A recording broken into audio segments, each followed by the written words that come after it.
ఇంతవరకు హాస్పిటల్ దర్శించిన వారు ఎంతమంది? మేము ఎప్పుడు హాస్పిటల్కి వెళ్ళలేదు అన్నవారు ఎంతమంది ఉన్నారు? హాస్పిటల్కి మనం వెళ్తూ ఉంటాం. Hospital is not a place of happiness.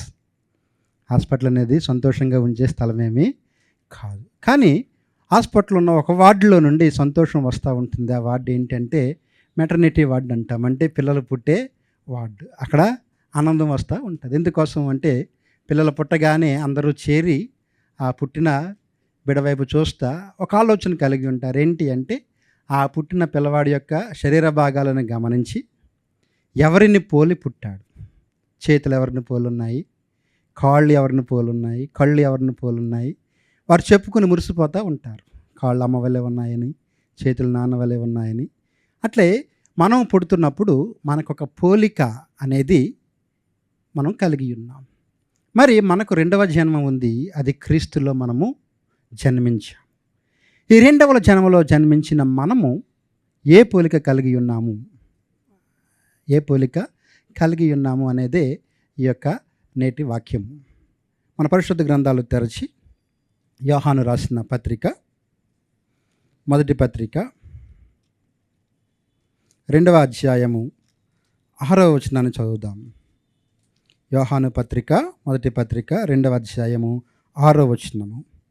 ఆయన యందు నిలిచి ఉన్నవాడనని చెప్పుకునేవాడు ఆయన ఎలాగూ నడుచుకునెనో అలాగే తానును నడుచుకొనబద్ధుడై ఉన్నాడు. మనం ఆయన యందు ఉన్నామని దీని వలన తెలుసుకొనుచున్నాము. మరొకసారి ఆ పై మాట చదువుతూ ఉన్నాను. ఆయన యందు నిలిచి ఉన్న వాడనని చెప్పుకునేవాడు ఆయన ఎలాగూ నడుచుకునెనో అలాగే తానును నడుచుకొనబద్ధుడై ఉన్నాడు. మనము మన జీవితాలలో క్రీస్తుని అంగీకరించాము అని నమ్ముతున్నాము. ఎప్పుడైతే క్రీస్తుని నమ్మామో మనము దేవుని ద్వారా పుట్టిన వారమై ఉన్నాము. ఇదే పుస్తకము 5వ అధ్యాయం 1వ వచనం చూసినట్లయితే యేసే క్రీస్తుని నమ్ము ప్రతివాడును దేవుని మూలముగా పుట్టినవాడు అనే మాటను మనము చూస్తాం. ఈ యొక్క పుస్తకంలో ఈ యోహాను పత్రికలో 6 సార్లు బోర్న్ ఆఫ్ గాడ్ అనే మాటను చూస్తాం. దేవుని యందు పుట్టినవాడు. మరి మనము దేవుని యందు పుట్టి ఉన్నాము అన్నట్లయితే దేవుని యొక్క గుణలక్షణాలను మనము కలిగి ఉండాలి. దేవుని యొక్క గుణలక్షణాలను మనము కలిగి ఉండాలి. అంటే ఏమవ్వాలి అంటే మనము క్రీస్తులాగా మారాలి. క్రీస్తులాగా మారాలి, మార్పు చెందాలి. అంటే క్రీస్తు సారూప్యతలోనికి మనము నడిపించబడాలి. ఈ దినమున మనం నేర్చుకోబోయే అంశం ఏమిటి అంటే క్రీస్తు సారూప్యత, క్రైస్ట్ లైక్నెస్ అని మనము పిలుస్తాం. క్రీస్తు సారూప్యత మనకెందుకు అవసరము అన్నట్లయితే వాస్తవానికి మనము దేనినైతే ఆరాధిస్తూ ఉన్నామో లేదా దేనినైతే నమ్ముతున్నామో మనము వాటి వంటి వారం వలె అవుతామని చెప్పి 115వ కీర్తన 8వ చరణంలో ఒక మాట చూస్తాం. అంటే మనం ఎవరిని విశ్వసిస్తూ ఉన్నామో, ఎవరిని మనం నమ్ముతూ ఉన్నామో మనం ఏమవుతాము? వాటి వంటి వారి వలె లేదా వారి వంటి వారి వలె మనము అవుతాం. మరి మనము ఎవరిని నమ్మి ఉన్నాము అంటే మనము క్రీస్తుని నమ్మి ఉన్నాము. కాబట్టి మనం ఏమవ్వాలి అన్నట్లయితే మనము క్రీస్తు వంటి వారి వలె మారాలి. ఇది దేవుడు మనకిస్తున్న పిలుపు. అలాగే ఇది మన జీవిత లక్ష్యము అవ్వాలి. మన జీవిత లక్ష్యం మనం సాధారణంగా ఏమనుకుంటాము అంటే పరలోకం చేరటమే మన జీవిత లక్ష్యము అనుకుంటాం. కానీ పరలోకం చేరడం అనేది ప్రభువుని అంగీకరిస్తే ఆయన తీసుకువెళ్తారు. అది మన యొక్క గమ్యం. మనం అక్కడికి చేరి అక్కడే ఆగాలి. కానీ మనము ఈ భూమి మీద నివసిస్తున్నంత కాలము కూడా మనం చేయాల్సిన పని ఏంటి అంటే క్రీస్తు యొక్క స్వరూప్యతలోనికి మనము మార్పు చెందాలి, మార్చబడాలి. కొరింథీయులకు రాయబడిన పత్రిక, మొదటి పత్రిక 15వ అధ్యాయము 49వ వచనాన్ని కనుక మనం చదివినట్లయితే అక్కడ ఒక మాట ఉంటుంది. మనము మంటి పోలిక బట్టి పుట్టి ఉన్నాం. అయితే మన పుట్టిక కేవలం మంటి పోలికలోనే ఉండలేదు, మనము ఆత్మ పోలికలో కూడా పుట్టి ఉన్నాం. కాబట్టి పరలోక సంబంధవాణి యొక్క పోలికను మనము పొందుకోవాలి అనే మాట మొదటి కొరింథీయులకు పత్రిక 15వ అధ్యాయము 49లో మనం చూస్తాం. అలాగే మన దైనందిన జీవితాల్లో, అనుదిన జీవితాల్లో మనం చేయాల్సిన పనులు 3 ఉన్నాయి. ఏంటి ఆ పనులు అంటే మొట్టమొదటిగా మనము క్రీస్తు యొక్క మహిమను అద్దము వలె ప్రతిఫలింప చేయాలి. రెండో కొరింథీ పత్రిక 3వ అధ్యాయము 18వ వచనంలో ఈ మాట మనం చూస్తాం. క్రీస్తు యొక్క మహిమను ఏం చేయాలి? మనము అద్దము వలె ప్రతిఫలింప చేయాలి. అంత మాత్రమే కాదు, ఆ క్రీస్తు మహిమలో మనము మహిమ నుండి అధిక మహిమకు వెళ్ళాలి. మహిమ నుండి అధిక మహిమకు వెళ్ళాలి. మూడవదిగా, ఆ అధిక మహిమకు మనం చేరుకున్న తర్వాత మనలను పుట్టించిన వాని యొక్క సారూప్యములోనికి, అంటే క్రీస్తు యొక్క సారూప్యములోనికి మనము మార్చబడాలి. 3 పనులు అక్కడ మనకు దేవుని వాక్యం ద్వారా చెప్పబడుతూ ఉన్నాయి. అద్దము వలె దేవుని మహిమను ప్రతిఫలింప చేయాలి, మహిమ నుండి అధిక మహిమకు మనం వెళ్ళాలి. మూడవదిగా, క్రీస్తు యొక్క సారూప్యములోనికి మనము మార్చబడాలి. దేవుడు మనల్ని ఎందుకు ఏర్పాటు చేసుకున్నాడు, ఎందుకు పిలిచాడు అంటే రోమాపత్రిక 8వ అధ్యాయము 29వ వచనంలో ఈ మాటను మనం చూస్తాం. ఆయన ఎవరినైతే ముందు నిర్ణయించారో, ఆయన ఎవరినైతే ముందు ఏర్పాటు చేసుకున్నారో వారు క్రీస్తు సారూప్యతలోనికి నడిపించబడటం కోసము దేవుడు వారిని పిలిచి ఉన్నాడు. దేవుడు వారిని పిలిచి ఏర్పాటు చేసుకున్నాడు. దేనికోసము అన్నట్లయితే క్రీస్తు సారూప్యతలోనికి నడిపించబడ్డం కోసం. రోమాపత్రిక 8వ అధ్యాయము 29వ వచనంలో ఈ మాటను మనం చూస్తాం. క్రీస్తు సారూప్యతలోనికి నడిపించబడ్డం కోసం. అయితే ఎలా మనము క్రీస్తు సారూప్యతలోనికి నడిపించబడతాం? ఈ లోకంలో ఉన్న ఆలోచన ఏంటి అంటే, మనం ఎప్పుడైతే మన ఆలోచన మార్చుకుంటామో మనం మార్చబడతామనే ఆలోచన చెబుతూ ఉంటారు. దాన్నే ఐడియాలజీ అని పిలుస్తూ ఉంటారు. ఐడియాలజీ అని పిలుస్తూ ఉంటారు. కానీ మనం ఐడియాలజీలో లేము. ఎందుకంటే క్రిస్టియానిటీ అని మనం పిలుస్తున్నాం. క్రైస్తవ్యాన్ని ఏమని పిలుస్తున్నాం? మనము క్రిస్టియానిటీ అని పిలుస్తున్నాం. క్రైస్టిజం అంటలేదు, క్రిస్టియనిజం అని కూడా పిలవటం లేదు. ఎందుకోసము? ఇజం అనే మాట రాగానే అది ఏమవుతుంది? ఒక ఐడియాలజీ అవుతుంది. కానీ మనది ఐడియాలజీ కాదు, మనది మార్గము. అంటే ఐడియాలజీ కాదు కానీ ఐడెంటిటీ, ఆలోచన కాదు కానీ ఆచరణ. ఆలోచన దగ్గరే మనం ఆగిపోవటం లేదు. ఏం చేస్తూ ఉన్నాము? ఆచరణ వైపుకు నడిపించబడుతున్నాం. అంటే మనం దినదినము క్రీస్తు సారూప్యతలోనికి మార్చబడుతూ ఉన్నాం. మరి మనం ఎలా మార్చబడాలి? మనం చదువుకున్న వాక్యం చెబుతూ ఉంది. ఏంటి మనం చదివిన వాక్యం? 2:6 మొదటి యోహాను పత్రిక. ఆయన ఎలాగైతే ఉన్నాడో మనము ఆయన యందు నిలిచి ఉన్నామని చెప్పుకుంటే కనుక, ఆయన ఎలాగో నడుచుకున్నాడో మనమును అలాగే నడుచుకోవాలి. ఇంగ్లీష్లో చక్కగా ఉంటుంది ఈ మాట. లివింగ్ బైబిల్ అనే ట్రాన్స్లేషన్లో కానీ చూసినట్లయితే, if you claim that you are a Christian, live as Christ lived. ఒకవేళ మనము క్రైస్తవుడు అని మనం చెప్పుకున్నాము అన్నట్లయితే, క్రైస్తవుడు అనే మాటకు అర్థం ఏం చెప్తాము? క్రీస్తుని ధరించిన వారము, క్రీస్తుని అనుసరించే వారము, క్రీస్తుని వెంబడించే వారమని మనల్ని మనం చాలా గొప్పగా పిలుచుకుంటూ ఉంటాం. నేను క్రైస్తవుడిని అని గర్వంగా మనం చెప్పుకుంటాం. వాస్తవానికి క్రైస్తవుడు అనే మాట బైబిల్లో 3 సార్లు మాత్రమే రాయబడింది. ఎన్నిసార్లు రాయబడింది? 3 సార్లు మాత్రమే క్రైస్తవుడు అనే మాట రాయబడింది. మొట్టమొదటిగా అపోస్తల కార్యాలు 11వ అధ్యాయం 26వ వచనంలో ఒకసారి చూస్తాం. అపోస్తల కార్యాలు 26వ అధ్యాయం 28వ వచనంలో ఒకసారి చూస్తాం.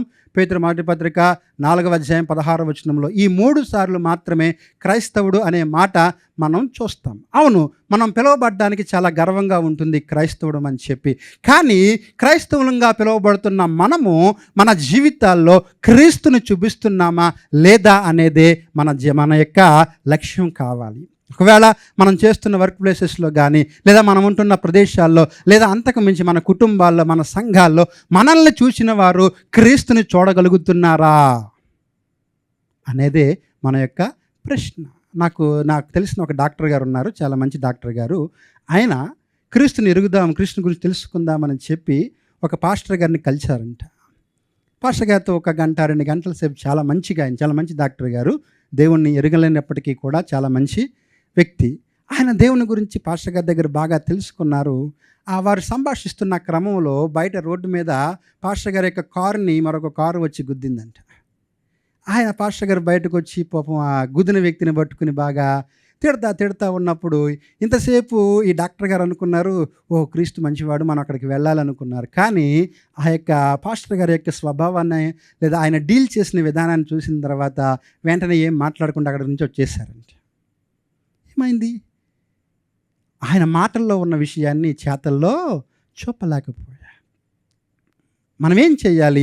క్రీస్తు సారూప్యతలోనికి మార్చబడాలి అన్నట్లయితే ఈ పుస్తకంలో నుండి 4 విషయాలు మనం నేర్చుకుందాం.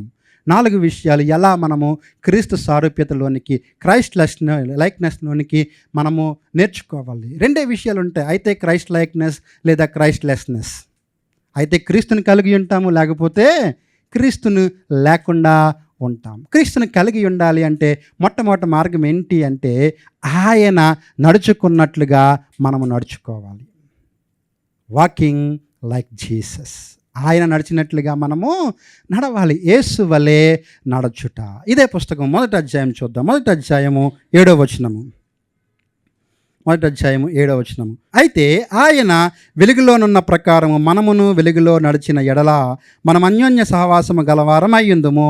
అప్పుడు ఆయన కుమారుడైన యేసు రక్తము ప్రతి పాపము నుండి మనలను పవిత్రులుగా చేయును. మొట్టమొదటిగా ఎలా మనము క్రీస్తు సారూప్యతలోనికి నడిపించబడగలము అంటే ఆయన వలె నడచుట ద్వారా. Walking like Jesus. ఆయన వలె నడచుట. ఈ నడచుట అనే మాట కేవలము మన యొక్క డైలీ వాక్ గురించి మాట్లాడడం లేదు, కానీ మన యొక్క లైఫ్ స్టైల్, మన యొక్క జీవన విధానము, మనం ఏ విధంగా నడుస్తూ ఉన్నాము అనేది మనలను క్రీస్తు సారూప్యతలోనికి నడిపిస్తూ ఉంటుంది. ఎలా నడవాలి మనము అంటే మనము క్రీస్తు ఎలాగైతే నడిచాడో మనము కూడా అలాగే నడవాలి. ఒకసారి ఆగస్టు 15వ తారీఖున స్వాతంత్ర సమరయోధుల యొక్క గొప్ప విషయాలన్నీ కూడా చెబుతూ మనం గాంధీ గారు అడుగు జాడలో నడవాలని చెప్పి టీచర్ గారు చెప్పారంట. పిల్లలు అడుగుతూ ఉన్నారు, గాంధీ గారు ఎప్పుడో చచ్చిపోయారు, ఆయన యొక్క అడుగుజాడలు ఇప్పుడు ఎక్కడ ఉంటాయి, పైగా ఆయన నడిచిందంతా కూడా గుజరాత్లోని, మన దగ్గర ఎక్కడ ఉంటాయి ఆయన అడుగులు అంటే అడుగుజాడలు నడవాలంటే ఉద్దేశం ఏంటి? ఆయన యొక్క మాదిరిలో మనము నడవాలి. క్రీస్తుని ఉదాహరణగా తీసుకుంటూ ఆయన నడిచిన మార్గంలోనే. మరి ఆయన ఎక్కడ నడిచాడు, ఎలా నడిచాడు? అక్కడ రాయబడుతూ ఉంది, ఆయన వెలుగులో నడిచాడు. ఎందులో నడిచాడు? వెలుగులో నడిచాడు. వెలుగు అనేది క్రైస్తవులకు చాలా మంచి మాటగా అనిపిస్తుంది, కానీ మన జీవితాన్ని బాగా చూచినట్లయితే మనకి వెలుగుకి ఏమాత్రం సంబంధం లేదు. ఇదివరకు మనకి వెలుగుకి ఏ విధమైన సంబంధము లేదు. దేవుడు ఆదామును సృష్టించిన తర్వాత ఆదాము మొదటిగా చూసింది ఏంటి అంటే వెలుగే. కానీ తన జీవితంలోనికి పాపము ప్రవేశించిన తర్వాత జీవితం అంతా కూడా ఏమైంది అంటే చీకటి అయిపోయింది. అంతా ఏమైంది? చీకటి అయిపోయింది. అప్పటి నుండి మనిషి వెలుగుని ద్వేషించి చీకటిని ప్రేమించడం మొదలుపెట్టాడు. మనం వెలుగుని ద్వేషించి ఏం చేస్తాము? చీకటిని ప్రేమిస్తాం. యోహాను సువార్త 3వ అధ్యాయము 19వ వచనంలో ప్రభువు ఈ మాటే చెప్పారు. మనిషి ఏం చేస్తాడంట? అతడి క్రియలు చెడ్డవై ఉన్నవి కనుక చీకటిని ప్రేమిస్తూ ఉంటాడు.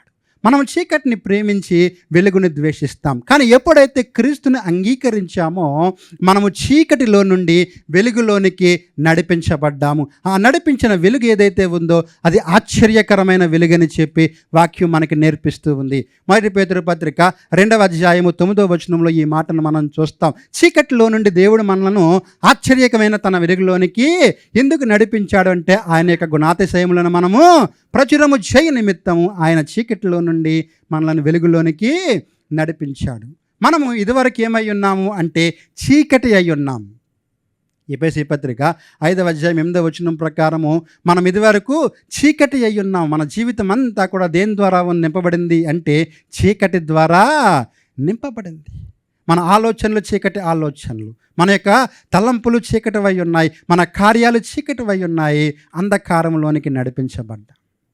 అయితే దేవుని వాక్యం ఇక్కడ ఏం చెప్తుంది అంటే యోహాను పత్రిక 1వ అధ్యాయం 5వ వచనము, దేవుడు వెలుగై ఉన్నాడు, ఆయనలో చీకటి లేదు. ఆయనలో ఏమి లేదు? చీకటి లేదు. ఒకవేళ క్రీస్తు వలె మనం మార్చబడాలి అంటే చీకటి లేని స్థితిని మనం కలిగి ఉండాలి. ఏం కలిగి ఉండాలి? చీకటి లేని స్థితిని కలిగి ఉండాలి. చీకటి అంటే ఇక్కడ పాపము. Sin is darkness. మరి పాపము లేని స్థితి ఎట్లాగా? అక్కడ 7వ వచనం నుండి 2వ అధ్యాయము 4వ వచనం వరకు లేదా 3వ వచనం వరకు కూడా మనము పాపం అనే మాటను మనము చూస్తూ ఉంటాం. మన యొక్క జీవితం దేంతో నింపబడి ఉంది అంటే పాపముతే. అంటే పాపం అంటే చీకటి చేత నింపబడి ఉంది. మరి ఎప్పుడైతే పాపము లేని స్థితిలోనికి మనం వెళ్తామో అప్పుడే చీకటి లేని స్థితిలోనికి మనము వెళ్తాం. మరి పాపము మనలను చీకటిలోనే ఉంచుతూ ఉంది. పాపం ఏం చేస్తూ ఉంటుంది? మనలను చీకటిలోనే ఉంచుతూ ఉంది. కానీ చీకటిని దాటుకొని మనం వెలుగుని వైపుకు రావాలి అంటే మనం పాపాన్ని విడిచిపెట్టాలి. వాస్తవంగా పాపంతో మనం చేసే పనులు ఏమై ఉంటాయి అంటే, మనం పాపాన్ని మొట్టమొదటిగా కవర్ చేయడానికి ట్రై చేస్తూ ఉంటాం. పాపాన్ని ఏం చేస్తాము? కప్పుకుంటాం. ఇది మనకి మన తాత అయిన ఆదాము నేర్పించాడు. ఆదాము ఫస్ట్ పాపం చేయగానే ఏం చేశాడు? దేవుని ముందు ఒప్పుకొని ఉంటే బహుశా మన స్థితి మారేదేమో. పాపాన్ని ఏం చేశాడు? ఆదాము కప్పుకున్నాడు. ఒప్పుకొనక కప్పుకున్నాడు. యోబు గ్రంథము 31వ అధ్యాయము 33వ వచనంలో ఈ మాటను మనం చూస్తాం. ఆదాము తన పాపాన్ని కప్పుకున్నాడు, లేదా దాచిపెట్టాడనే మాటను మనం అక్కడ చూస్తాం. ఎవరికి దాచిపెట్టాడంట? దేవుని ముందు. దేవుని ముందు దాచిపెట్టాడు. ఏదైనా దాచగలమా దేవునికి? ఏమీ కూడా దాచిపెట్టలేము. దేవునికి తన పాపాన్ని దాచిపెట్టాడు. అదే మనకి అలవాటైపోయింది. కాబట్టి పాపం చేసిన ప్రతిసారి మనం ఏం చేస్తాము అంటే, ఆ పాపాన్ని కప్పెట్టే ప్రయత్నం చేస్తాము. ఆ కప్పెట్టే ప్రయత్నమే మరొక పాపము. ఎప్పుడైతే మనం పాపాన్ని కప్పడానికి దాచిపెట్టడానికి ప్రయత్నం చేస్తామో, మరొక పాపం చేత ఒక పాపాన్ని కప్పిపెడతాము. మరొక పాపం చేత ఇంకొక పాపాన్ని కప్పెడతాం. దావీదు పాపం చేసినప్పుడు తాను చేసిన వ్యభిచారాన్ని కప్పెట్టడం కోసం నరహత్య అనే పాపం చేశాడు. వ్యభిచారం అనే పాపాన్ని కప్పెట్టడం కోసం ఏం చేశాడు? నరహత్య అనే పాపము చేశాడు. అలాగలా పాపాల సంఖ్య పెరిగిపోయింది. దేవునికి దూరం అయిపోయాడు. సంవత్సరం పాటు దేవునికి దూరం అయిపోయాడు దావీదు. కానీ దేవుని వాక్యం ఏం చెబుతూ ఉంది? ఇక్కడే రాయబడుతూ ఉంది, మనం కప్పుకోకూడదు. కవర్ చేసుకొనక ఏం చేయాలి? కన్ఫెస్ చేయాలి, అంటే ఒప్పుకోవాలి. పాపాన్ని ఏం చేయాలి? మనము ఒప్పుకోవాలి. ఒప్పుకోవడం అంటే ఏంటి అంటే, మనము దేవుని ముందుకు వచ్చి, ప్రభువా, నేను నీ మార్గానికి వ్యతిరేకంగా దారి తప్పిపోయాను. పాపం అనే మాటకు గ్రీక్లో హమర్షియా లేదా అమర్టి అనే మాట చెబుతాం. అమర్షియా అంటే ఏంటి అంటే మిస్సింగ్ ద మార్క్ అనే అర్థం ఉంది. మిస్సింగ్ ద మార్క్ అంటే దేవుడు ఏదైతే మనకు దారి ఏర్పాటు చేశాడో ఆ ట్రాక్లో నుండి బయటికి వెళ్ళిపోవడం, ఆ మార్గంలో నుండి బయటికి వెళ్ళిపోవడం. ప్రభువా, నీకు వ్యతిరేకంగా నేను పాపం చేశాను. పాపం చేసినప్పుడు ఎవరికి వ్యతిరేకంగా మనం పాపం చేస్తాము? దేవునికి వ్యతిరేకంగానే మనము పాపం చేస్తాం. ప్రభువా, నీకు వ్యతిరేకంగా నేను పాపం చేసి ఉన్నాను, దయతో నన్ను క్షమించి నన్ను మరలా నీ మార్గంలోనికి చేర్చుకోమని ఒప్పుకుంటే అప్పుడు దేవుడు తన కార్యం ప్రారంభిస్తాడు. మనం కన్ఫెస్ చేస్తే దేవుడు క్లెన్జింగ్ చేస్తాడు. మనము కన్ఫెస్ చేస్తే ఆయన మనలను శుద్ధులుగా మారుస్తాడు. అదే వాక్యం చెబుతూ ఉంది. 7వ వచనం ఏం చెప్తుంది? ప్రతి పాపము నుండి ఆయన మనలను పవిత్రులుగా చెయ్యును. ఆ పవిత్రులుగా చెయ్యాలి అంటే 9వ వచనంలో మనం ఒప్పుకోవాలి. 9వ వచనంలో మనం ఏం చేయాలి? ఒప్పుకోవాలి. ఒప్పుకోకపోతే మనము ఆ యొక్క క్లెన్జింగ్ అనే ప్రాసెస్లోనికి రాము. దేవుడు కేవలం క్లెన్జింగ్ మాత్రమే కాదు, క్లియరింగ్ కూడా చేస్తాడు. అంటే ఏంటి? కేవలం ఆయన మనల్ని కడిగివేయడు, మనల్ని కడుగుతాడు. మనల్ని కడిగిన తర్వాత ఆయన రికార్డు కూడా తుడిచి పెడతాడు. ఆయన దగ్గర రికార్డు ఉంది, అవన్నీ కూడా రాయబడతా ఉన్నాయి. కానీ దేవుడు ఏం చేస్తాడు? యెషయా గ్రంథం 43వ అధ్యాయం 25వ వచనం ప్రకారము, నా చిత్తానుసారముగా మీ అతిక్రమములను పాపములన్నిటినీ కూడా ఏం చేస్తున్నాను? తుడిచివేస్తూ ఉన్నాను. Blotting out. ఒక్కసారిగా ఆయన సంపూర్ణంగా మన యొక్క రికార్డుని క్లియర్ చేస్తూ ఉన్నాడు. మన యొక్క పాపములన్నిటినీ కూడా తుడిచివేస్తూ ఉన్నాడు. కానీ మనము ఈ క్రియను ఇక్కడతోనే ఆపాలి. అప్పుడే మనం ఏమవుతాము? వెలుగులో నడిచిన వారం అవుతాం. లేకపోతే మనం ఇది ఒక ఆటలాగా భావించి దేవునితో ఆడకూడదు. పాపం చేసి మరలా ఆయన దగ్గరికి వచ్చి, ప్రభువా, నేను ఒప్పుకుంటున్నాను, నన్ను క్షమించు, నన్ను కడిగే అని చెప్పి మళ్ళీ మనం అదే బురదలోనికి దిక్కకూడదు. వీళ్ళ గురించి పరిచయం చేస్తా పేతురు భక్తుడు అంటాడు, 2వ పేతురు పత్రిక 2వ అధ్యాయం 22వ వచనంలో 2 జంతువులతో మనల్ని పోలుస్తాడు. ఒకటి కుక్క, 2 పంది. ఈ రెండింటి గురించి మాట్లాడతా. కుక్క ఏం చేస్తుందంట? తను కక్కుకున్న వాంతి వైపుకి తిరుగుద్ది. పంది తాను బయటకు వచ్చిన మురుగులోనికి మరలా బురదలోనికి దిగుతూ ఉంది. కాబట్టి ఇక్కడ మనం ఎప్పుడైతే క్షమించబడ్డామో, మనం క్లెన్స్ అయిన తర్వాత మరలా మనము పాపంలోనికి వెళ్ళకూడదు. అందుకోసం 2వ అధ్యాయం 1వ వచనంలో రాయబడుతుంది ఏమని? నా చిన్న పిల్లలారా, మీరు పాపము చేయకుండుటకై ఈ సంగతులను మీకు రాయిచూ ఉన్నాను.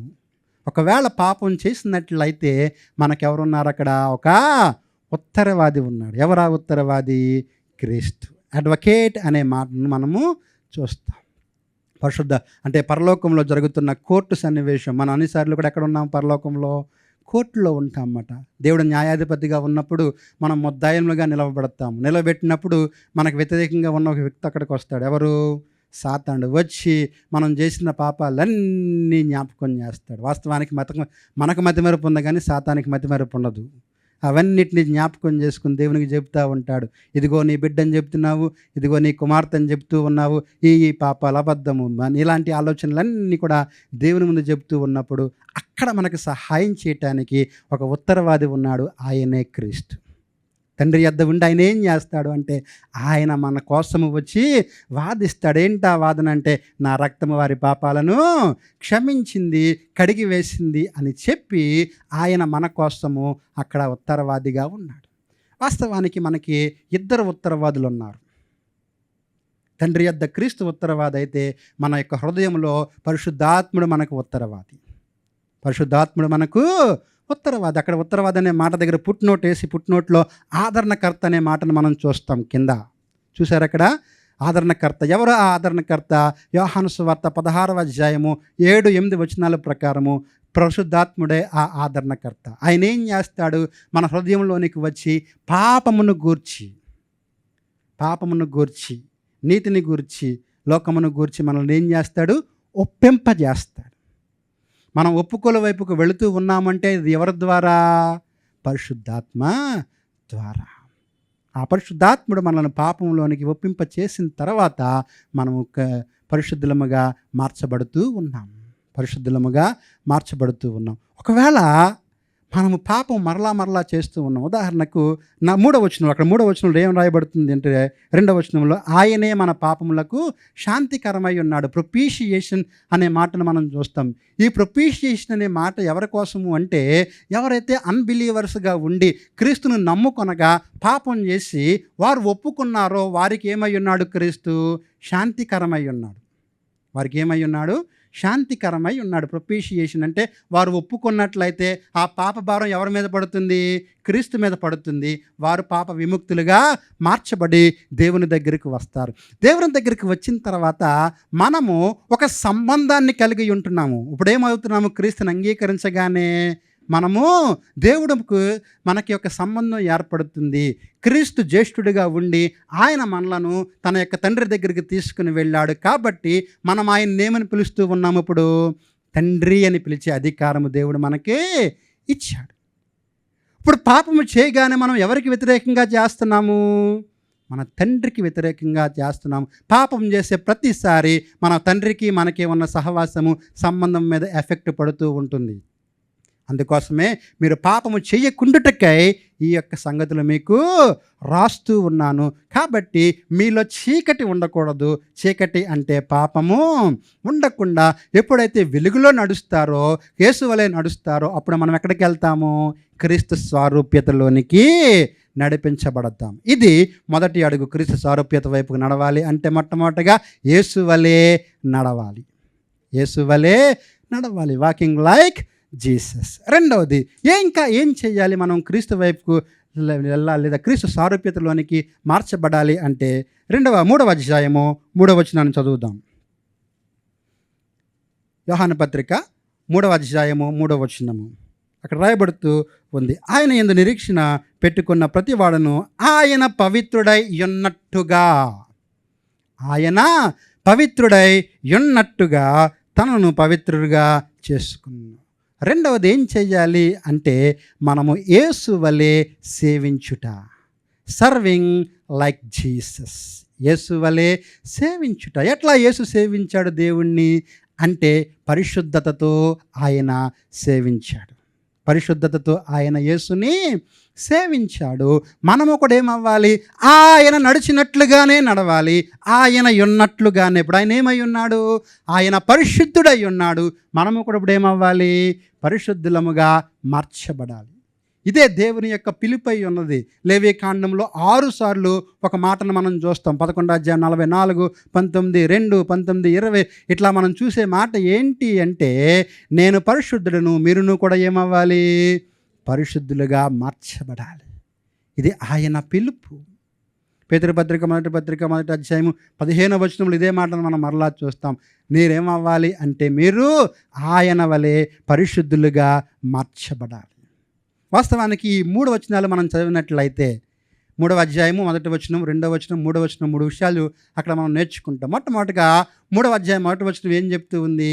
మనము దేవుని పిల్లలమని పిలువబడుతూ ఉన్నాం. చూద్దామన్నమాట. దేవుని పిల్లలమని పిలువబడినట్లు తండ్రి మనకి తన ప్రేమను అనుగ్రహించాను. మనం ఏమని పిలువబడుతూ ఉన్నామంటే దేవుని పిల్లలముగా మనము పిలువబడుతూ ఉన్నాం. ఇది మన డెసిగ్నేషన్. తర్వాత మన డెస్టినీ గురించి రాయబడుతుంది. 2వ వచనంలో మన యొక్క డెస్టినీ ఏమంటా? మనం ఎక్కడ ముగించబడతాము? క్రీస్తు వలే మార్చబడుతుంది. 2వ వచనంలో ఏం చెప్తూ ఉంది? ప్రియులారా, ఇప్పుడు మనం దేవుని పిల్లలమై ఉన్నాము. మన యొక్క ఏమవుదుమో, భవిష్యత్తులో ఏమవుదుమో మనకు తెలియదు, ప్రత్యక్షపరచబడలేదు. ఆయన ప్రత్యక్షమైనప్పుడు ఆయన ఉన్నట్టుగానే మనము ఆయనను చూతుము, ఆయన వలె మనము మార్చబడుదుము. ఆయన వలె మనం ఏమవుతాము? మార్చబడతాం. ఇది మన యొక్క డెస్టినీ.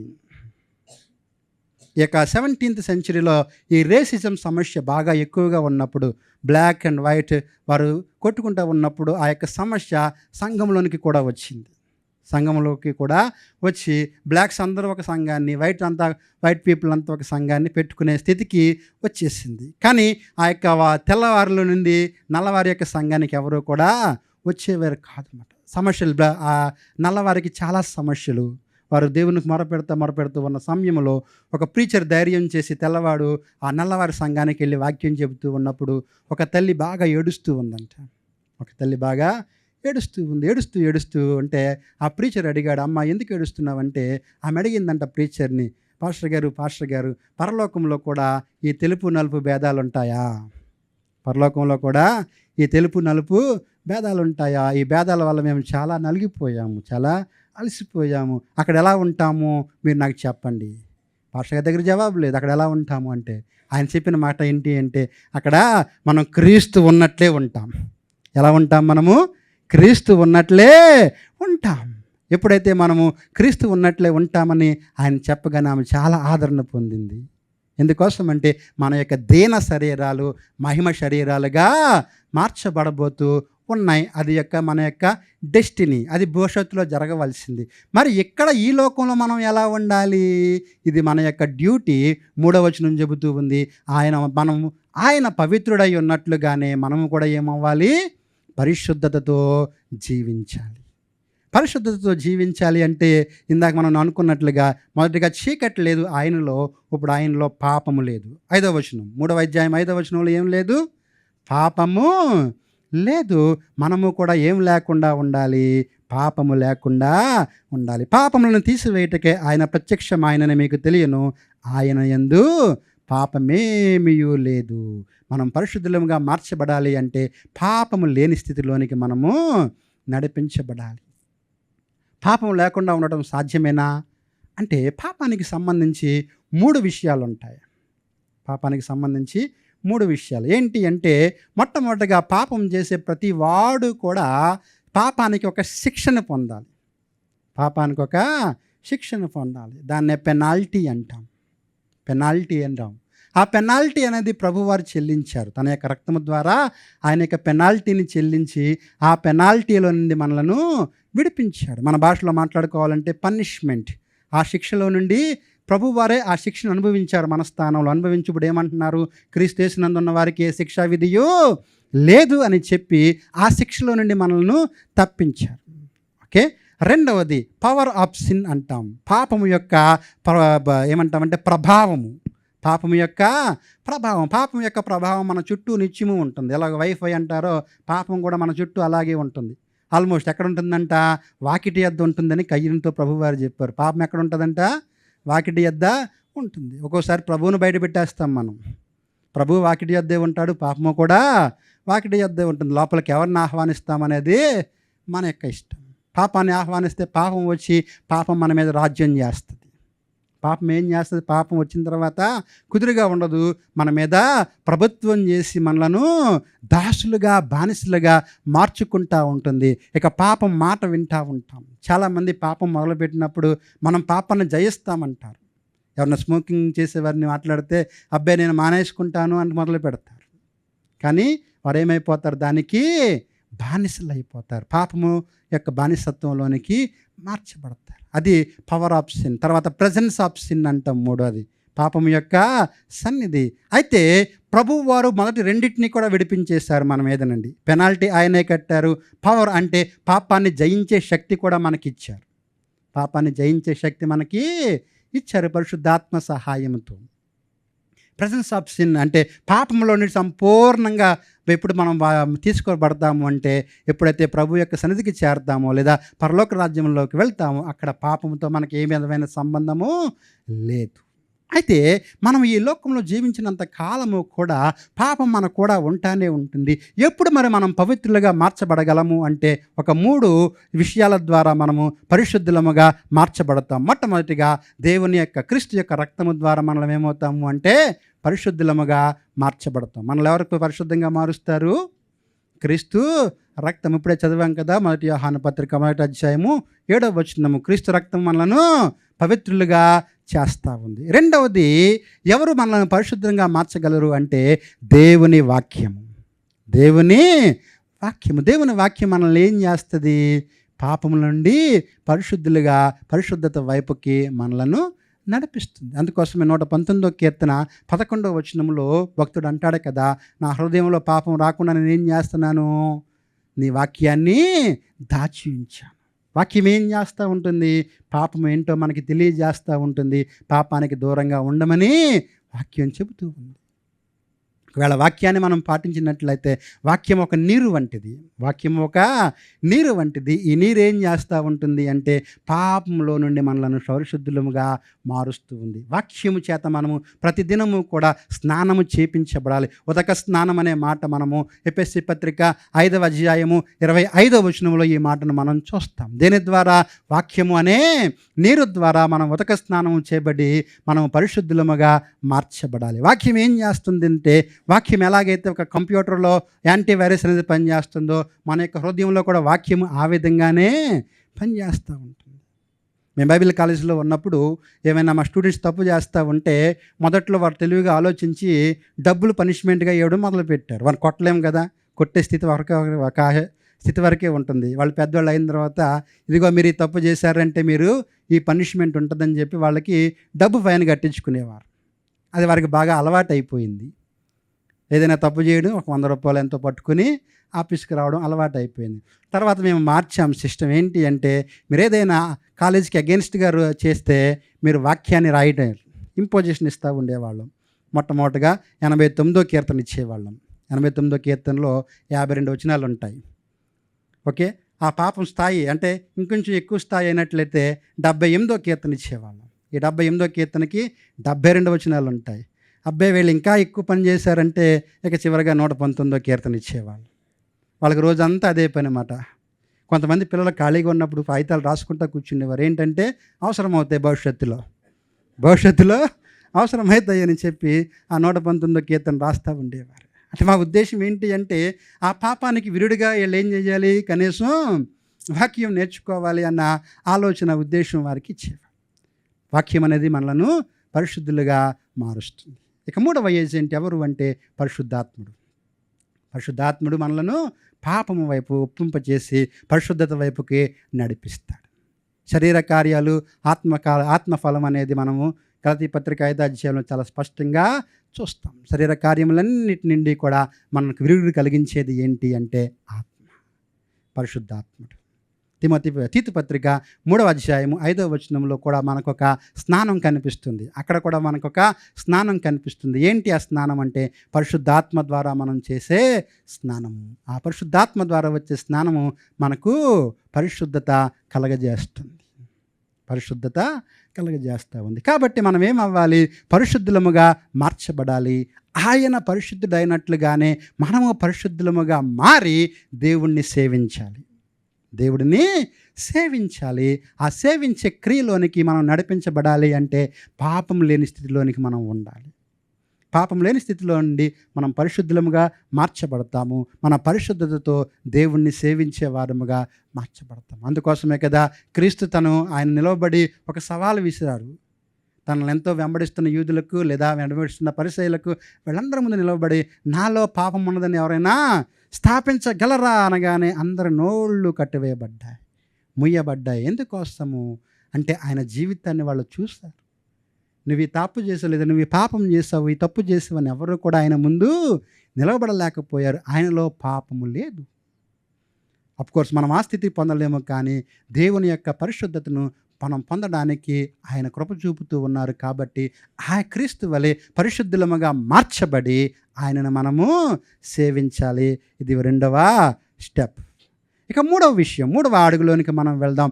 ఎలా మనము క్రీస్తు సారూప్యతలోనికి నడిపించబడగలము అన్నట్లయితే, లివింగ్ లైక్ జీసస్, క్రీస్తు వలె జీవించుట. 7వ వచనం, 3వ అధ్యాయము 7వ వచనము. చిన్నపిల్లలారా, ఎవనిని మిమ్మును మోసపరచనీయకుడి, ఆయన నీతిమంతుడై ఉన్నట్టు నీతి జరిగించు ప్రతివాడును నీతిమంతుడు. మీరు చూస్తున్నారా, మొదటి నుంచి వెలుగులో ఉన్నట్లు, వెలుగులో ఉన్నట్లు, పరిశుద్ధుడై ఉన్నట్లు, ఇప్పుడేంటి నీతిమంతుడై ఉన్నట్లు.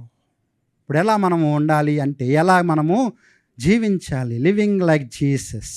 దేవుడు క్రీస్తు ఎలా జీవించాడు అంటే, క్రీస్తు నీతితో జీవించాడు. వాస్తవానికి క్రీస్తు వచ్చింది ఎందుకు ఈ లోకానికి అంటే, మనల్ని నీతిమంతులుగా చేయటం కోసం. మనము అనీతిమంతులము, దుర్నీతి పరులము. నీతి అనేది మనల నుండి వెళ్ళిపోయింది. మన నీతి అంతా మురికి గుడ్డలుగా మార్చబడింది. అటువంటి మురికి గుడ్డలుగా మార్చబడిన నీతిని ప్రభువారు వచ్చి ఆ దుర్నీతిని తీసివేసి తన నీతిని మనకిచ్చారు. దీన్ని ఇంప్యూటేషన్ అని పిలుస్తాం. సిలువలో ఒక వ్యాపారం జరిగింది. సిలువలో ఏం జరిగింది? వ్యాపారం జరిగింది. దీన్ని బార్టర్ సిస్టమ్ అని పిలిచేవారు. ఒకవేళ ఎకనామిక్స్, కామర్స్ తెలిసినట్లయితే, బార్టర్ సిస్టమ్ అంటే ఏంటి అంటే వస్తు మార్పిడి. నా దగ్గర ధాన్యం ఉంది, నాకు కూరగాయలు కావాలి. ఇప్పుడు ఏం చేస్తాను నేను? కూరగాయలు తీసుకోవడానికి నా ధాన్యాన్ని ఇచ్చి నేను కూరగాయలు తీసుకుంటాను. ఇప్పుడు నా దగ్గర ఇవ్వడానికి ఏమీ లేదు, పాపం ఉంది. నా దగ్గర ఏముంది? పాపం ఉంది. క్రీస్తు ఆ పాపాన్ని నా దగ్గర తీసుకుని తన నీతిని నాకు ఇచ్చాడు. దేవునికి స్తోత్రం. సిలువలో జరిగింది ఏంటి? మన పాపాన్ని క్రీస్తు తీసుకుని ఆయన నీతిని మనకిచ్చాడు. అదే చూస్తాం 2 కొరింథీ పత్రిక 5వ అధ్యాయం 21వ వచనం. ఆయన మన కోసం ఏమయ్యాడు? పాపముగా మార్చబడ్డాడు. పాపముగా మార్చబడి తన నీతిని మనకిచ్చాడు. అప్పటి నుండి మనం ఏమయ్యాము? నీతిమంతులము అయ్యాము. నీతిమంతులం అవ్వడం అంటే ఏంటి? మన మాట రైచియస్నెస్ అని పిలుస్తాం ఇంగ్లీష్లో. అంటే ఏంటి? మన భాష, మన మాట, సమస్తము, మన నడత, మన పడక, ఇవన్నీ కూడా ఏమవ్వాలి? నీతితో ఉండాలి. నీతితో ఉండాలి. నీతి అనే మాటలో 2 అర్థాలు ఉంటాయి. నిష్కపటము, నిర్దోషత్వము. నిష్కపటము, నిర్దోషత్వము, ఈ 2 ఉండాలి. అంటే ఒకవేళ మనలో ఇవి లేనట్లయితే మనం నీతిమంతులముగా లే. నీతి లేకపోతే ఏమొస్తుంది? అక్కడ మోసం వస్తుంది. నీతి లేకపోతే మోసం వస్తుంది. నీతి లేకపోతే కపటం వస్తుంది. అయితే ప్రభువారిలో ఏమి లేదు? కపటము లేదు. యెషయా గ్రంథం 53వ అధ్యాయం 11వ వచనంలో చూస్తాం మనము, ఆయన నోట ఏ కపటము కూడా లేదు, మోసము, దోషము లేదు. మనము కూడా ఎలా ఉండాలి? మన జీవితాల్లో ప్రభువు ముందు తెరచిన పుస్తకం వలె ఉండాలి. ఎలాంటి దోషము, మోసము, కపటము లేని స్థితి. ఫిలిప్పీ పత్రిక 1వ అధ్యాయము 10వ వచనంలో ఇదే మాట మనం చూస్తాం. వారి గురించి ప్రార్థన చేస్తా ఫిలిప్పీల గురించి పౌలు గారు మాట చెప్తారు. మీరు ప్రభు దినం వరకు నమ్మకస్తులుగా ఉండాలి. ప్రభు దినమందున మీరు నిష్కపటులుగా ఉండాలి, నిర్దోషులుగా ఉండాలి. నిష్కపటులుగా ఉండాలి, నిర్దోషులుగా ఉండాలి. అంటే కపటము లేని స్థితి ఉండాలి. ఆ కపటము లేని స్థితిని అక్కడ ఇంగ్లీష్లో సిన్సియర్ అనే మాటను చూస్తాం మనం. ఎట్లాంటి మాట అది? సిన్సియర్. ఈ సిన్సియర్ అనే మాటను గ్రీక్లో చూసినట్లయితే 2 మాటల 2 పదాల కలయిక. Sign, Cera. Sign, Cera. Sign అంటే విదౌట్, సెరా అంటే వ్యాక్స్. Without wax. వ్యాక్స్ అంటే ఏంటి? మైనం. అదొక మాటకు, సైన్ సెరా అనే మాటకు ఒక హిస్టారికల్ స్టోరీ ఉంది, బ్యాక్గ్రౌండ్ ఉంది. ఏంటి అంటే, ఆ రోజుల్లో అందరూ కూడా విగ్రహాలు తయారు చేయించుకోవడం, విగ్రహాలు ఇంట్లో పెట్టుకోవడం బాగా అలవాటుగా ఉండేది. ఆ తయారు చేయించుకునే విగ్రహాలు పాలరాతి చేత చేసిన విగ్రహాలు అయితే అవి మరింత పాలిష్డ్గా, చాలా అందంగా అవి కనిపించేవి. అయితే మొత్తం విగ్రహం అంతా కూడా పాలరాతితో కనుక చేసినట్లయితే అది చాలా బరువుగా ఉండి దానికి మంచి ఖరీదు వచ్చేది. చాలా మంచి ఖరీదు వచ్చేది. ఈ తయారు చేసే శిల్పకారులు ఏం చేసేవారు అంటే, ఆ విగ్రహాన్ని అంతా పాలరాతితో చేయకుండా పై రూపం మాత్రమే పాలరాతితో చేసి లోపలంతా డొల్లించేవారు. లోపలంతా ఏముండేది? ఖాళీ స్థలము. ఆ ఖాళీ స్థలాన్ని బరువు రావడం కోసం ఏం చేసేవారంటే లోపల మైనం పెట్టేవారు. లోపల మైనం పెట్టి ఆ బొమ్మను పూడ్చి వేస్తే సరిగ్గా తూకం వేయగానే ఏమయ్యేది? అదే బరువు వచ్చేది. కొనుక్కునేవాడు, ఓహో ఇదంతా కూడా ఏ విగ్రహం ఇది?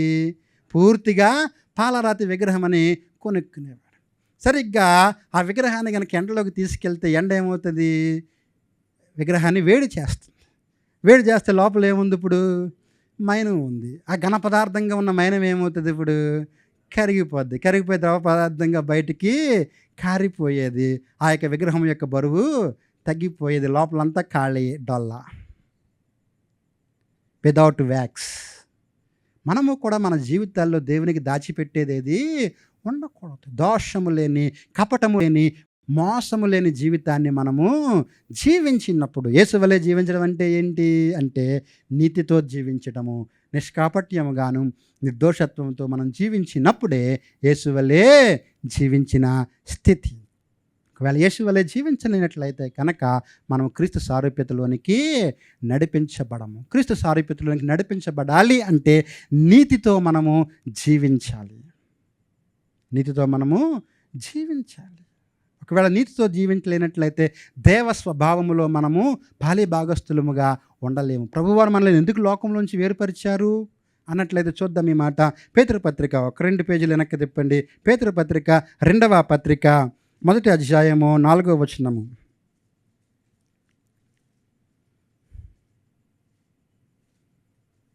ఇక్కడ రాయబడుతూ ఉంది, ఆ మహిమ గుణాతిశయములను బట్టి ఆయన మనకు అమూల్యములను అత్యధికములైన వాగ్దానములను అనుగ్రహించి ఉన్నాడు.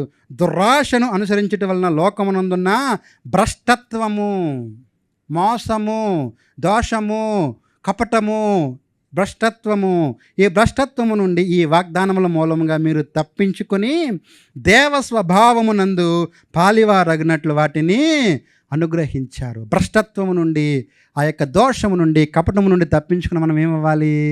దేవుని యొక్క స్వభావములో ఏమవ్వాలి? పాలి భాగస్థులం అవ్వాలి. అందుకోసమే ప్రభువారు నీతిమంతునిగా ఈ లోకానికి వచ్చారు, మనల్ని నీతిమంతులుగా మార్చారు. కాబట్టి మనం పొందిన నీతిని మరలా కోల్పోకుండా నీతిమంతులముగా జీవించాలి ఈ లోకములో. అప్పుడు క్రీస్తు యొక్క సారూప్యతలోనికి, క్రీస్తు యొక్క లైక్నెస్లోనికి మనము వెళ్తాం. ఇది 3వ అడుగు. 4వ అడుగు ఇక్కడ చూద్దాం మనం. మొట్టమొదటిగా క్రీస్తు వలె నడవాలి, వాకింగ్ లైక్ జీసస్. రెండవదిగా క్రీస్తు వలె సేవించాలి, సర్వింగ్ లైక్ జీసస్. మూడవదిగా క్రీస్తు వలె జీవించాలి, లివింగ్ లైక్ జీసస్. 4వ మాట 4వ అధ్యాయము 17వ వచనము. యోహాను పత్రిక 1వ పత్రిక 4వ అధ్యాయము 17వ వచనము. తీర్పు దినమందు మనకు ధైర్యము కలుగునట్లు దీని వలన ప్రేమ మనలో పరిపూర్ణము చేయబడి ఉన్నది. ఏలయనగా ఆయన ఎట్టివాడై ఉన్నాడో మనము కూడా లోకంలో అట్టివారమై ఉన్నాము. ఆయన ఎట్టివాడై ఉన్నాడో ఈ లోకంలో మనం ఏమై ఉన్నాము? అట్టివారమై ఉన్నాం. 16వ వచనం చెప్తూ ఉంది, ఆయన ప్రేమయ్య ఉన్నాడు. ఆయన ఏమై ఉన్నాడు? ప్రేమయ్య ఉన్నాడు. మనము కూడా ఎలా ఉండాలి అంటే మనము ప్రేమగా మార్చబడాలి.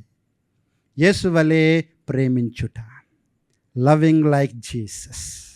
యేసు వలె ప్రేమించుట. వాస్తవానికి ఈ యొక్క మాటలు రాసే వ్యక్తి ఎవరు అంటే అపోస్తలుడైన యోహాను. అపోస్తలుడైన యోహాను. కొరింథీయుల పత్రిక 1వ పత్రిక 13వ అధ్యాయం 13వ వచనంలో 3 విషయాల గురించి రాయబడుతూ ఉంటుంది. విశ్వాసము, నిరీక్షణ, ప్రేమ. విశ్వాసము, నిరీక్షణ, ప్రేమ. బైబిల్లో ఈ 3 మాటలకి ఒక 3 అపోస్తలులు ఉన్నట్లుగా మనం చూస్తాం. పౌలుని అపోస్టల్ ఆఫ్ ఫెయిత్ అని పిలుస్తారు. పౌలుని ఏమని పిలుస్తారు? Apostle of faith. రెండవది పీతర్ని అపోస్టల్ ఆఫ్ హోప్ అని పిలుస్తారు. ఎందుకోసం అంటే ఆయన రాకడ గురించి, నిరీక్షణ గురించి ఆయన ఎక్కువ మాట్లాడాడు. 3వ వ్యక్తి ఎవరు అంటే ఈయన యోహాను, అపోస్టల్ ఆఫ్ లవ్. వీటిలో శ్రేష్టమైనది ఈ 3 అక్కడే రాయబడుతూ ఉంటుంది. ప్రేమ, విశ్వాసము, నిరీక్షణ, ప్రేమ. వీటిలో శ్రేష్టమైనది ఏంటి? ప్రేమ. ఇప్పుడు ఆ శ్రేష్టమైన విషయాన్ని ఎవరు ఎత్తుతూ ఉన్నారు? యోహాను ఎత్తుతూ ఉన్నాడు. వాస్తవానికి యోహాను జీవితాన్ని జ్ఞాపకం చేసుకున్నట్లయితే ఆయన ప్రేమ గురించి మాట్లాడే వ్యక్తి కాదు. దేవుడు యోహానికి యాకోబుకి ఒక పేరు పెట్టాడు. ఏంటంటే బోయనెర్గెస్ అనే పేరు పెట్టాడు. ఈ బోయనెర్గెస్ అనే మాటకి ఏంటి అంటే ఉరిమిడి వారు అనే అర్థం ఉంది. అంటే అర్థం ఏంటి? Sons of thunder. Sons of thunder. Thunder అంటే మెరుపు లేదా పిడుగు.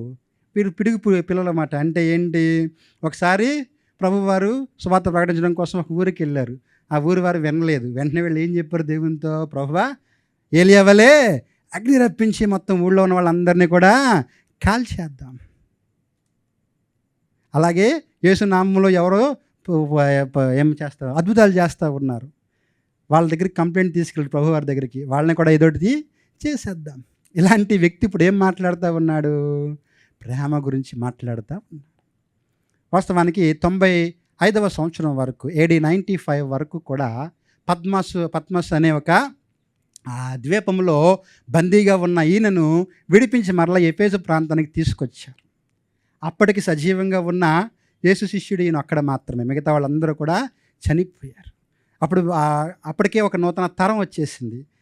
క్రీస్తు దాటిన తర్వాత ఒక నూతన తరం వచ్చింది. ఆ తరం వారికి ఇదిగో యేసును చూసిన ఒక ఆయన బ్రతుకున్నాడు. యేసును చూసిన ఒక ఆయన బ్రతుకున్నాడు. ఆయన వచ్చి వాక్యం చెబుతారని చెప్పి ఈ ముసలాయన్ని తీసుకుని వెళ్ళేవారు. ఎవరిని? యోహాను తీసుకెళ్ళి అందరి ముందు నిలవబెట్టి, ఈయన ఇప్పుడు మనకు వాక్యం చెప్తారంటే యోహాను చెప్పే వాక్యం ఒకటే, ఒకరినొకరు ప్రేమించుడి. నేను మీకు కొత్త ఆజ్ఞ ఏమీ ఇవ్వటం లేదు, క్రీస్తాజ్ఞ. ఏంటా క్రీస్తాజ్ఞ? ప్రేమ. ఒకరినొకరు ఏం చేయాలి? ప్రేమించాలి. ఎట్లాంటి ప్రేమ అయి ఉండాలి? క్రీస్తు ప్రేమ. క్రీస్తు ప్రేమ ఏంటి? క్రీస్తు ప్రేమలో స్వార్థం లేదు. క్రీస్తు ప్రేమలో ఏం లేదు? స్వార్థం లేదు. స్వార్థం ఉంటే ఆయన మనల్ని ఎందుకు ప్రేమించాలి? మనల్ని ప్రేమిస్తే ఆయనకి ఏం ఒరుగుద్దని? మనల్ని ప్రేమిస్తే ఆయనకి కలిసి వచ్చేదేంటి? వాస్తవానికి ప్రేమలన్నీ కూడా ఏదో ఒకటి చూడాలి, తీసుకోవాలనే ప్రేమలు ఉంటాయి. Love is about receiving something, getting something. కానీ క్రీస్తు ప్రేమ ఏదైతే ఉందో ఆయన గెట్టింగ్ కాదు, ఆయనదంతా గివింగే. ఆయనదంతా కూడా ఇవ్వటమే. అందుకోసం అక్కడ చూస్తాం 19వ వచనంలో మొదటగా ఎవరు ప్రేమించారు? ఆయనే మనలను ప్రేమించారు. మనం ఆయనను ప్రేమించలేదు, ఆయనే మనలను ప్రేమించాడు. ఆయన వచ్చి మనల్ని ప్రేమించడానికి మనలో ఉన్న శ్రేష్టమైన విషయం ఏంటి? ఆయన మనల్ని ఎందుకు ప్రేమించాలి? ఏది కూడా లేదు. పాత మనకు తెలిసిన పాట, యేసు నన్ను ప్రేమించావు. ఆ ప్రేమించావనే పాటలో చివరి చరణం ఉంటుంది, నా వంటి నరుడొకడు నన్ను ప్రేమించాలి అంటే నా దగ్గర నుంచి ఏదో కోరతా ఉంటాడు. నిజమే, మనం ఎవరినైనా ప్రేమిస్తూ ఉన్నామంటే ఏదో ఒకటి కోరతానే ప్రేమిస్తాం. మరి క్రీస్తు మనల్ని ప్రేమించాడు అంటే ఏంటి? ఏం కొరత ప్రేమించాడు? ఆయన ప్రేమలో స్వార్థం లేదు. ఆయన ప్రేమలో ఏం లేదు? స్వార్థము లేదు. ఆయన ప్రేమించాడు కాబట్టే తనను తాను అప్పగించుకున్నాడు. ఆయన మనల్ని ప్రేమించాడు కాబట్టే తాను అప్పగించుకున్నాడు. ఎఫెసీ పత్రిక 5వ అధ్యాయం 2వ వచనము. ఎఫెసీయులకు రాయబడిన పత్రిక 5వ అధ్యాయము 2వ వచనము. క్రీస్తు మిమ్మును ప్రేమించి పరిమళ వాసనగా ఉండుటకు మన కొరకు తన్ను తాను దేవునికి అర్పణముగాను బలిగాను అర్పించుకొనెను. అలాగుననే మీరును ప్రేమ కలిగి నడుచుకొనుడి. ఆయన ప్రేమ అర్పించిన ప్రేమ, బలిగా తన్ను తాను అర్పించిన ప్రేమ. బిల్లీ గ్రాహం గారు అనుకుంటా ఈ మాట చెప్పారు, దేవుని ప్రేమను ఎలా అర్థం చేసుకుంటామంటే సిలువను చూసినప్పుడు ఆయన సిలువలో చేతులు చాచి సిలువలో ఐ లవ్ యూ అని చెప్పాడు. అదే కదా నిజం. ఆయన సిలువ మీద మరణించాడు అంటే ఏంటి? ఆయన మనలను ప్రేమించాడు. ఆయన శరీరం మీద గాయము తగలని ప్రదేశం ఏదీ లేదు. ఆ ముళ్ళన్నీ కూడా ఆయన తలను గుచ్చివేస్తాయి. ఆ యొక్క కొరడా దెబ్బలన్నీ కూడా ఆయన యొక్క వీపుని చారలుగా మార్చేసింది. కనీసం ఎవరు నీళ్లు కూడా ఇవ్వలేదే ఆయనకు.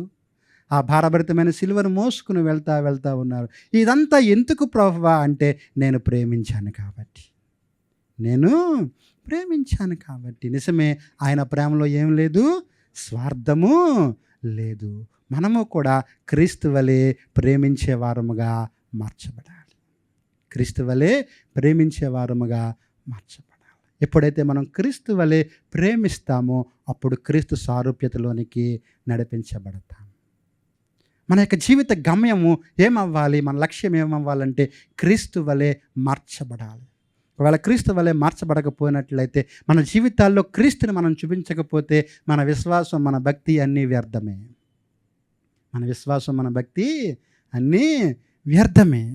అమెరికాలోని టెక్సాస్ రాష్ట్రంలో శాన్ ఆంటోనియో అనే ఒక ప్రాంతం ఉంది.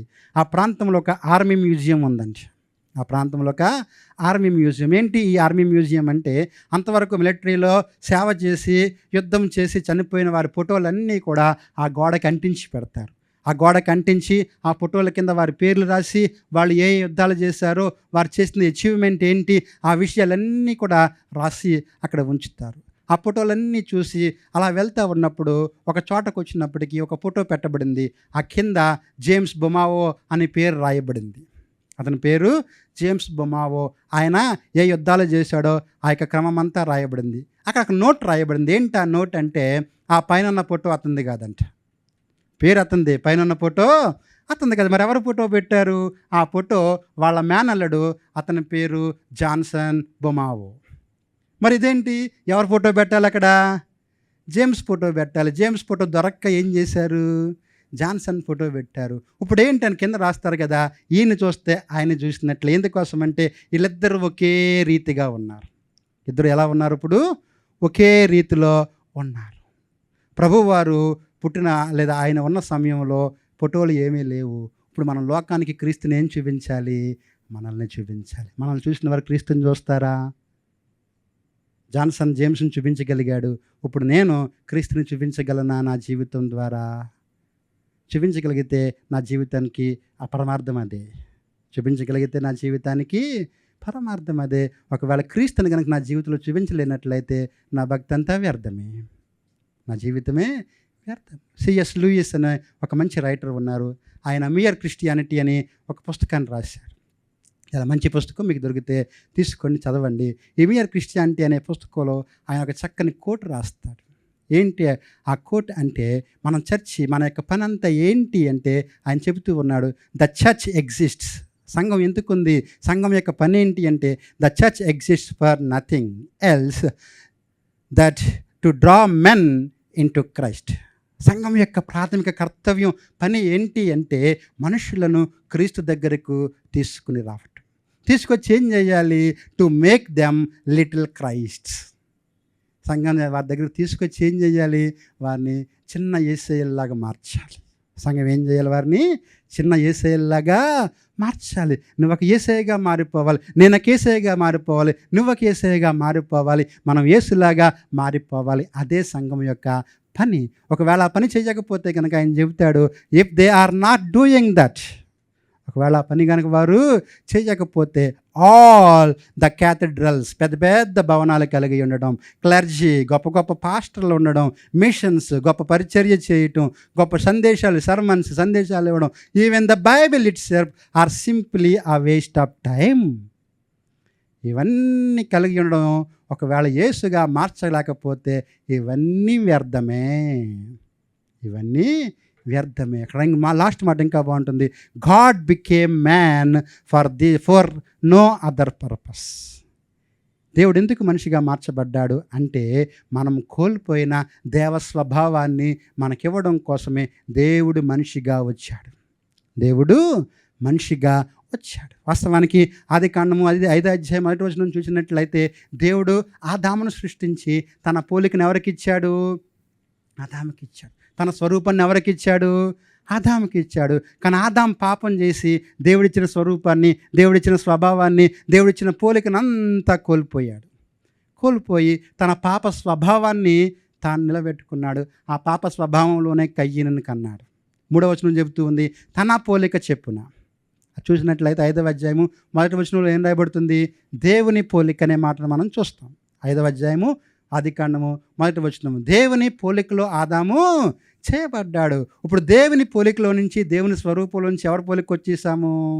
ఆదాము పోలిక, ఆదాము స్వరూపము. ఆదాము పోలిక, ఆదాము స్వరూపము. ఆదాము పోలిక పడిపోయిన స్వరూపము. ఆదాము స్వభావం ఎట్లాంటి స్వభావము?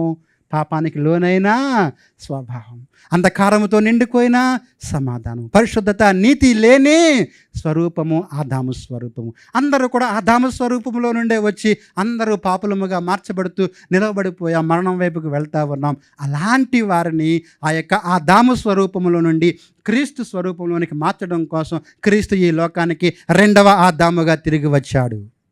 దేవునికి స్తోత్రం. రెండవ ఆదాముగా ఆయన వచ్చి ఇప్పుడు తన స్వరూపాన్ని మనకిస్తూ ఉన్నాడు. మనమేమవ్వాలి? ఇప్పుడు ఆయన స్వరూపంలోనికి మార్చబడాలి. ఆయన స్వరూపంలోనికి మనము మార్చబడాలి. ఇదే మన యొక్క గోల్గా, పరమావధిగా మన జీవితాల్లో ఉండాలి. ఎవరైతే మన జీవితాన్ని గమనిస్తూ, గుర్తిస్తూ, చూస్తూ ఉన్నారో వారికి మన జీవితాల ద్వారా క్రీస్తుని చూపించాలి. మన జీవితాల ద్వారా క్రీస్తుని ప్రకటించాలి. అదే మన కర్తవ్యం కావాలి. దేవుడు అట్టి కృప మనకు దయచేయునుగాక. ఆమేన్.